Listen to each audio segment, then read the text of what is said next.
Биздин редакциябызга атын атагысы келбеген 23 жаштагы кыз жана анын жактоочусу Шердор Абдыкапаров кайрылып, кызды 6 жылдан бери бир аял сойку кылып иштетип жүргөнүн айтты. Апасын күрөө катары кармап жүргөндүктөн качып кете албаганын, сабаганын, башынан өткөндөрүн толугу менен айтып берди. Мен 14 жашымда эмеге кантка окуганы келгем. Апам уруксаты боюнча кантка 6-класста окуганы келип, бир кыз менен таанышып, ошо менен сүйлөшүп шаарга келгем. Анда шаарга вообще мурда келип көргөн эмесмин. Шаарга ошол кыз аркылуу келип, ошо Гүлзар Шайнаева дегенин колуна түшкөнбүз. Жана тааныш кызым ошол жакта жашачу экен мурда. Ошол жака келип, мени печенье заводдо иштейбиз деп ошол кыз чакырган. Ал кыз башында ал деле 1 жыл мурун келген, бирок ал жөнүндө билчү эмес. Жанагы Гүлзар Шайнаева ошондой адам экенин билген эмес. Ал печенье заводдо иштейбиз деп мени ошол кыз чакырып, мен ошол убакытта окуйм деп келип, шаарга кызыгып келгем. Ошол кыз менен таанышып туруп, шаарга келип, биз печенье заводдо качан иштейбиз деп ушинтегенде эми бир аздан кийин иштейбиз деп атып, убакыт бир 2-3 айдай өттү ортодон. Шаарда Шайнаева Гүлзар менен ошол убактарда мени шаарды көргөзүштү, каалаган нерсемди алып беришти. Мени болушунча алдашты. Мен эми шаарга келбегенден кийин аябай алдандым. Шаарды көргөзүштү, жебегенди жегенди, ичиргенди ичиришти. Анан кийиниш керек, муну керек дегенде акча керек болуп калып, мен анда кыз болуп келгем шаарга. Кыз болуп келип, кафеге барып, ошол жактан бир чоңураак эле адам менен таанышып, бир жерге барып, ал жактан кыздыгымды алдырганда ал адамды кайра туруп таппай калдым. Ал кетип калгандан кийин 2-3 күндөн кийин эле башка кафеге бардык. Ал жактан бир бала менен таанышып, менин кыздыгымды ошол алды деп ошону подстава кылганбыз. Ошо подстава ким кыл деп сизге эме берди? Ошо ким? Подстава кыл деп ошол жакта жана Гүлзар Шайнаева айтып атпайбы, мен тааныштым деген ошол эже. Ушундай кылсак акча чыгарабыз, акча чыгаргандан кийин акча болсо баары болот, сен каалаган нерсеңди алып беребиз. Например, кийинтебиз, телефон алып беребиз, анда телефон да көтөрчү эмесмин. Телефон алып беребиз, муну кылабыз, тигини кылабыз дегенде мен акчага кызыкканым үчүн, шаарга биринчи жолу келгеним үчүн ооба деп баарына макул болдум. Аны подстава кылдык. Ал жака барганда РОВДга барып заявление жазды. Бирок ал бала аны кылган эмес. Негизи жана биринчи айтып атпаймынбы, биринчи кыздыгымды жанагы качып кеткен адам кылган. Бирок анын аты жөнүн эч ким тааныбаган үчүн аны таппай калдык. Ошон үчүн жанагы 2-3 күндөн кийин кафеге барып таанышкан бала ошого себепкер болуп калды. Кыздыгымды ошол алды деген. Бирок алган эмес, ал тийген. Бирок ал адам мага даже чыпалагы да тийген эмес мага. Бирок ошол себепкер болду. Сен ошол зордуктады деп, сен ошол жака РОВДга барганда сен айтасың деп жана Гүлзар Шайнаева айтты. Мен ошону сөзү менен айттым. Айтпасаң тигиндей болот, мындай болот деп. Көп нерселер менен коркутту. Сен анда өзүңдү каматабыз, анда сени кайра айылга жиберебиз деген. Жок, мен шаарда жашагым келет деп мен айткан сөзүмдүн баарын кылдым ошол убакта. Ошондон кийин ал деген соттолуп, 1 жылдай камакта отурду ал бала. Ортодон соттор болду. Ошентип ошол сотто жүргөндө эле кайра ортодон дагы бир кафеге барып, 2 кафеге барып, 2 жерден дагы 2 баланы дагы ошондой подстава кылдык. Жашы жете элек кызды силер зордуктадыңар, силер тийиштиңер, негизи андай болбойт болчу. Ошол убакта если боюнда болуп калса, бул эмне болот эле деп кайра ошол 2 баланы да күнөөлөдү. Ал жактан да акча алдык. Эмеге барганда, РОВДга барганда кайрадан эле эже айтты, ошол жактан зордуктады дегенден башка сен эч нерсе айтпайсың, сени коркутат, бул жактан сүйлөйт, бирок сен зордуктады дегенден башка эчтеке сөз сүйлөбөйсүң деди. Мен ал эженин айтканы боюнча кылдым. Ал убакта мен эч ким, бир туугандарыман эч ким билчү эмес. Сен билсе, алар билсе сени каматышат, сени айылга алып кетишет дегенден жок деп. Мен окугум келбейт, мен шаарда жашагым келет, сиз айткандай кылат деп. Мен ошону айтканын кылып аттым. Андан кийин тиги бала чыгаардын астында мен кетип калдым. Мен болду жашабайм шаарда деп айылга кетип калганымда. улантып беребиз. Кетип калганымда ошону сен кетип калганда адвокат менен барып, тиги сотун жылдырып аттык, тиги баланы чыгардык. Ошонун баарын акчаны мен бер деп Гүлзар Шайнаева кредит алалы, жок, ошондон кийин акчанын баарын мен бердим деп кайра мен обратно келдим. Шаарга ошо Гүлзар Шайнаеванын колуна келдим. Жана мени тааныштырган кыз да бар болчу ошол жакта. Келгенден кийин биз деген ошол акчаны кутулушун керек деп бир жаман жолго түштүк. Биринчи чыкканда эле биз Правда Баканбаевада мосттун үстүнө чыкканбыз. Улантып бериңиз, Правда Баканбаевада. Ошол жака 2-3 күн чыгып, биз бир-эки тааныш таптык. Ошол жактан жаман жолго түшө баштадык. Тигил жак анткени акча тап күнүнө монча табыш керек деп айтып атты. Анан биз акчаны ушинтип табыш керек деп эми кичинекей болгондуктан ал убакта мен 16 же 17 жашта болчумун. 16 жашта болуш керекмин, 2 жыл өтүп калыш керек ортодон. 16 жашымдан ошо Правда Баканбаевага 2-3 күн чыгып, мен ушундай жаман жолго түштүм. Анан суроодо жанагы сиз айтып атпайсызбы, 2-3 баланы канча бала примерно подстава кылып иштедиңер, канча баланы?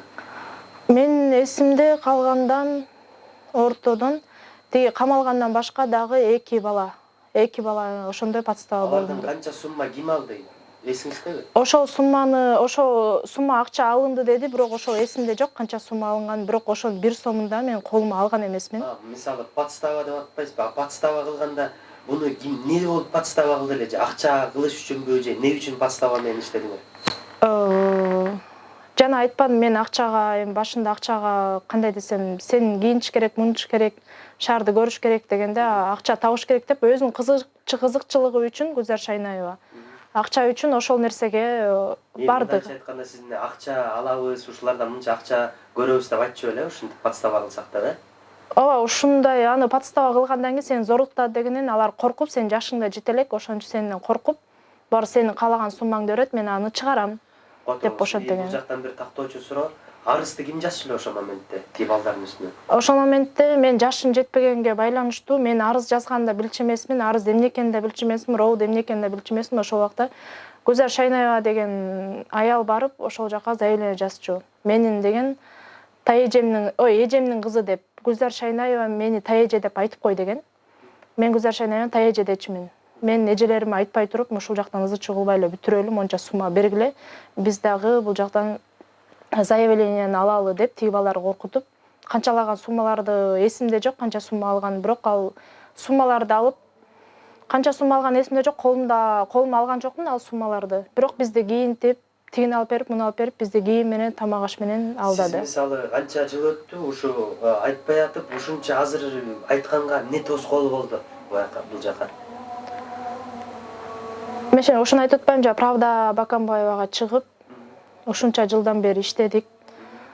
Ошол акча кээде ошо жумуштан акча таппай калганымда.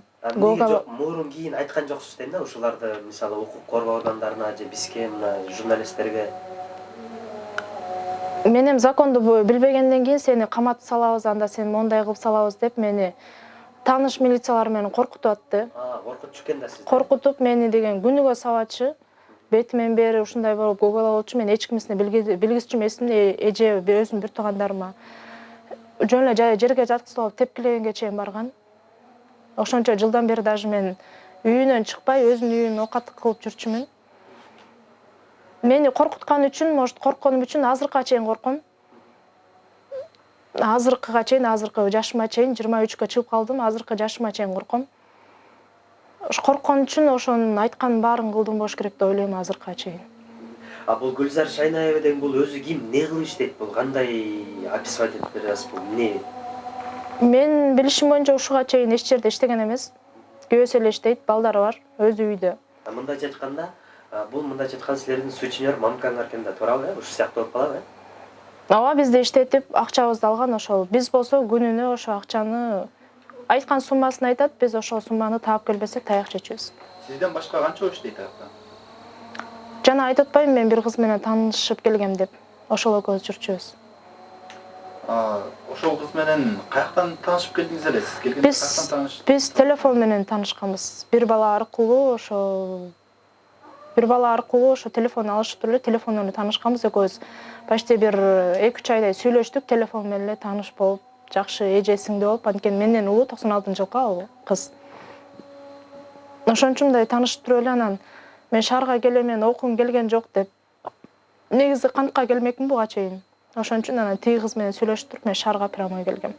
Кантка келип туруп канттан бул жака келгем. Ошончо жылдан бери ата-энеңиз сурап атты да, эмне кылып атасың, иштеп атасыңбы деп, эмне деп жооп берип аттыңыз? Иштеп атканда мен ооба иштеп атам деп айттым. Официантка болуп иштеп атам деп айттым. Анткени мен бетим чыдаган жок, эжемдерге, бир туугандарыма айта алган жокмун. Мен ушундай иштейм, ушунун колунда кул болуп жүрөм деп. Анткени мени коркуткан үчүн мен апама, бир туугандарыма зыяны тийип калабы, сен анда бир тууганыңды келип мына мүчөлөрүн сатабыз деп, мени Гүлай деген бир тууганым бар. Ошонун мүчөлөрүн сатабыз деп айтып атты. Мен өзүм бир тууганымдан коркуп аттым. Атам жок, атам кичинекей кезимде рак болуп каза болгон. Апам бар, апамды ошо коркутушту. Апамды кандай десем, апаңды анда алып келебиз, анда апаңды мындай кылабыз дегенде мен апамдан жана бир тууганымдан коркуп аттым. Ошон үчүн мен айта алган жокмун. Кийин иштегениңизде бул жерден акчаларыңызды кимге берип аттыңыз? Үйүңүзгө акча жөнөткөн убакыттар болду беле? Мен үй бүлөмө бир да акча жөнөткөн эмесмин, үй бүлөмө эч кандай жардам берген эмесмин. Үй бүлөмөн да эч кандай жардам алган эмесмин. Анткени бул жактан бир сом акча дагы өзүмө коротчу эмесмин. Мен тапканым тапкандай ошол адамга берчүмүн. Сиз айтып атпайсызбы, күнүнө монча сом деп? Ошол канча сумма эле? Күнүнө сиздер табышыңыздар керек болгон сумма. Башында биз 7-8 миң сомго чейин күнүнө ошол адамга алып келип беришибиз керек болчу. Өзүм эле. Тиги ошондо бир башында 16-17 миң, почти 20 миңге чейин тиги аялдын башына, эмесине карточкасына анда ача элек болчу, мындай колуна келип, эртеси келип тапшырчубуз. Кийин картасына салып жибердиңер. Могу ушул жылдан баштап, ушул жок 2 жыл болуп калды, картасына салып калдык. Сизде ошол реквизиттер барбы? Мисалы үчүн картасынын номери же чек квитанция сыяктуу. Мен акыркы салганым бир эле квитанциям бар, анткени ага чейинкилерди мен чогултуп жүргөнүмдө, апама каттырып жүргөнүмдө өрттөттүр салган. Булардын кереги жок деп. Мен эми анда түшүнчү эмесмин, эмнеге өрттөттү тиги бу деп, анан азыр түшүнсөм ошого өрттөттүрүптүр, бир да квитанцияны калтырбай бүт өрттөттүргөн, өзүнө салган. Жанагы чек через терминал салчумун, ошо чектерди бүт өрттөттүр салган. А сиздин жаныңызда иштеген кыз азыр иштеп Ошонун жанында. Дагы деле иштеп атат, Мен азыркы учурда мен кетип калгам ал жактан. Бир 10 күндөй калп айтпасам 1-2 жумадай болуп калды, ал жактан кетип калган үчүн ал кыз ошол жакта азыр. Анын да айласы жок. Ал да ошонун сөзүн сүйлөп, ошонун жанында ал эмне десе, ошону аткарып коюп азыр турат. А мен уже чыдабай калганыман, уже эмне кыларымды билбей, уже кордуктан, уже мындай үй түрмөдө тургандай эле болдум. Элементарно өзүм бир туугандарым келсе, ошолор менен спокойно жолуга албайм. Классташтарыма кыздар менен жолуктурбайт. Мындай өзүнчө барып, бирөөнө барып жолукпайм. Магазинге чыкканда да эмне кечке жоголдуң, каякта жүрдүң деп элементарно ошо магазинге араң чыкчумун. Айылга вообще бара элекмин. Өзүм качып барып, сагынганда өзүм качып барчумун, кайра ошондо коркутканда кайра келчүмүн. Кайсы региондон келдиңиз эле? Көлдөн. Сизге дагы кандай кордук көрсөтүп атат башка үйдөн чыгарбаганындай? Балким Мен ата-энемден көрбөгөн, эжемден, бир туугандарыман көрбөгөн кордукту көрдүм. Эмне кордук дегенде эми тааныбаган эле бирөөнөн күндө таяк жечимин, денемден бери көгал болчу, аны эжемдер көргөн эмне болсо жыгылып кеттим, тигине болду, муну болду деп ошентип айтып жүрдүм. Эми азыр мен денемде эч кандай көгала жок, бирок ошол убакта действительно аябай мындай жерге жатсап тепкиленге чейин барган. Өбөлүк менен сабаган күндөрү да болгон, колу менен чыңчыгылап, азыр мен артымда деле тактар бар болуш керек, чекемде деле тактар бар, ошо мындай чапкандарында калган шырамдарчы. Сиз кайра мурунку жумушуңузга барайын деген оюңуз жокпу? Азыр эч кандай оюм жок. Мен биротоло кеттиңиз, жок, биротоло кетейин деп атам, анткени ага чейин азыр мен апам деген мен ордума мага көп сумманы сен карыз болдуң деп туруп, мен апамды алып келип алган. Апам кызы үчүн, мен үчүн. Ушул жакта 2 жылдан бери ошол аял менен мен менен чогуу жашап атат. Апам азыр мен ордума кандай десем, мага кордук көргөзгөн жок, ал эч нерсе кылган жок, бирок залог катары ошонун үйүндө. Демек азыр апаңыз дагы Апам дагы азыр ошон сизден ошо иштеп аткан. менин эч кандай иштегенимди билбейт. Мен азыр айтып аткандай эле мен официант болуп иштейм деп айткам апама. Мен эч кандай азыр менин жашоомду мен апама айта алган жокмун. Мен айтып атпайм атам жок деп. Жана апам приступ кармап өзү ооруйт. Мен ошон үчүн апама эч кандай айта алган жокмун. Апаңызга эмне деп алып келип алды ал? Кантип Сен карыз болдуң, мен карыз болдум деп мени карыз башыма үйүп койду. Если сен ушул жактан качып же карыздарды ушул мен айткан сумманы күнүнө таап келбесең, анда апаңа зыяны тиет. Жанагы менден кийинки орлуу сиңдим бар, ошого зыян тиет. Анда мүчөлөрүн сатабыз алып келип туруп. Биздин ошондой акыбыз бар деди. Мен законду билбегенден ошондой болуп турбайм. Мен сиңдимди, анда апам сактап калышым керек деп, мен баарына макул болуп, азыркыга чейин ушундай жашап жүргөм. Канча сумма сурап атат азыркы убакта? Канча миллион деген акчаны жанагы 3 кишиге бөлүп атат. Мени чакырган кыз, жанагы Гүлзар Шайнаева мага. Бирок ал суммаларды мен законду билбейм деп атпаймынбы? Анан азыр Кудай буйрса ошо закон менен тааныштым. Мени колдогон бир тууганым болду, бир адам. Ошол аркылуу мен азыр сотко кайрылды, заявление жазайын деп атам. Адвокаттар менен сүйлөштүм. Мен законду түшүндүм, законду уктум. Коргоо болот экен.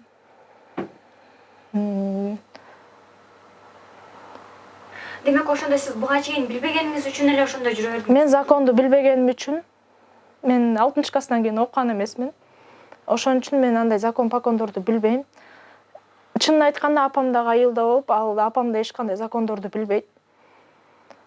Ошон үчүн экөө законду анан мындай тиги коркутсаң ошондой болуп калса эмне болот деп апам мен үчүн, мен апам үчүн бири-бирибизге байланып азыркы учурда ошонун колундабыз. Мен болсо биринчи качып кеткем. Апам бирок өзүнүн ошонун колунда да сик бар азыр. Сиз дарегин билесизби? Дарегин билем. Алып кармап атат азыр. Чогуу жашаачыбыз билем дарегин. Демек укук коргоо органдарына көргөз бере аласыз, Көргөз бере алам. Мен азыр биринчи очередь апамды сакташым керек болуп атат. В смысле апамды ошол жактан чыгарам. Коргонсо болот экен, ишенсе болот экен. Законду билсең, мындайча айтканда эч ак эле чыкчу жер экен, бирок биз законду билбеген үчүн ушу 6 жылдан бери ошол жакта камалып отуруп турбуз. Бизге көчө биз интернетке ушундай көп ушундай насилие над женщинами ушундай көп ушундай насилиелерди алып барган соң бизге көчө бир кыз чыкты. Окуясын уксак ал кызды мындайча айтканда азыр биздин тил менен айтканда жанагы сученер мамка деп коюшат.